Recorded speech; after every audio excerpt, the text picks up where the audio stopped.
I'm on a quest to read every Star Wars novel ever written, because George Lucas came to me in a dream and told me to. I do want to clarify something up front before I jump into today's book.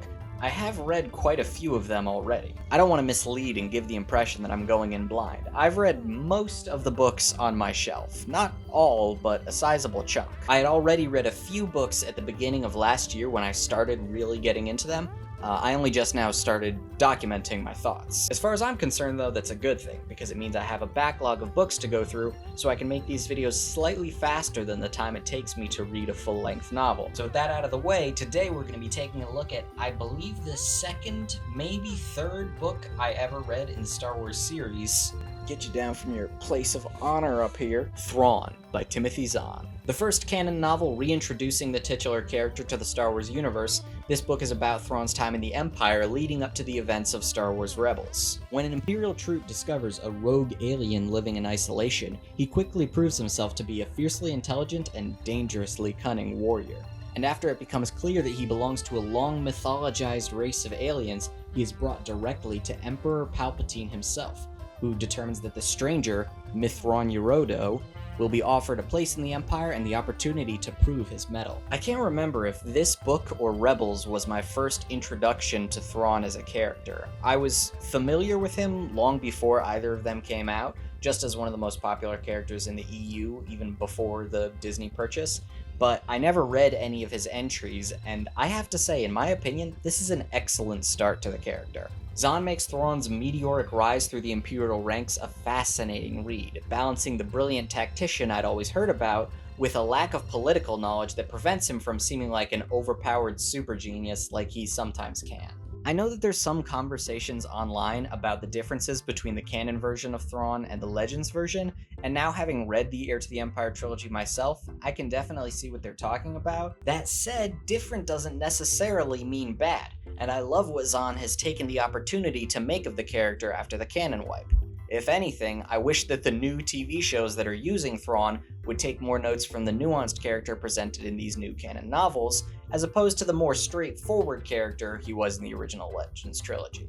But that's enough about Thrawn himself. There's so much more to enjoy in this book. Zahn has always had a knack for creating memorable characters, single-handedly making some of the most popular figures in the old EU, and he has not lost his touch at all with the continuity change. Primarily, this book introduces Eli Vanto, a young Imperial who is unwillingly attached to Thrawn for much of their Imperial careers.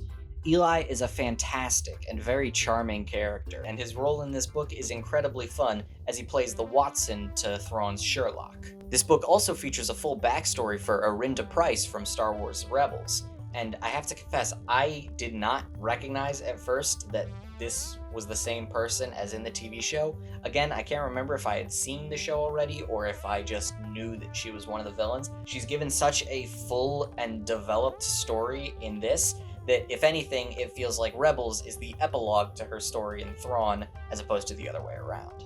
The last TV-relevant thing I'll mention is that this book also heavily features Wolf Yularen, which I love.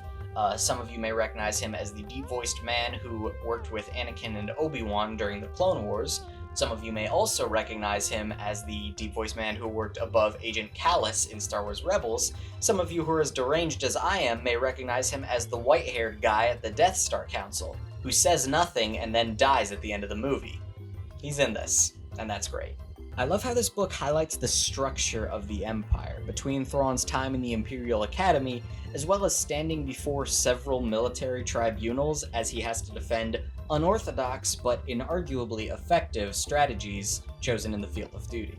In particular, I always enjoy when books highlight the inherent xenophobia of the Empire. A lot of Thrawn's colleagues and even subordinates don't respect him as a particularly strange-looking alien. It's something that Zahn repeatedly includes in his books, and I think it does a great job at solidifying the more banal evil of the Empire, as opposed to something like a big laser. Mostly, though, the strength of this book is Zahn's ability to weave a puzzle of a story together. He leaves pieces of information and clues very deliberately so that you're constantly guessing how they're all going to fall together. Then, when the story resolves, it seems like it was always going to work out that way. This is something he does very effectively in a lot of his more politically focused books, and it's why I prefer them to something more adventure focused, like, say, Alliances. That's not even remotely to say that Alliances is bad, it's just different. Overall, I can't recommend this one enough. It's a great start to the character, a great start to the canon, and one of my favorite books in the Star Wars series so far. 10 out of 10.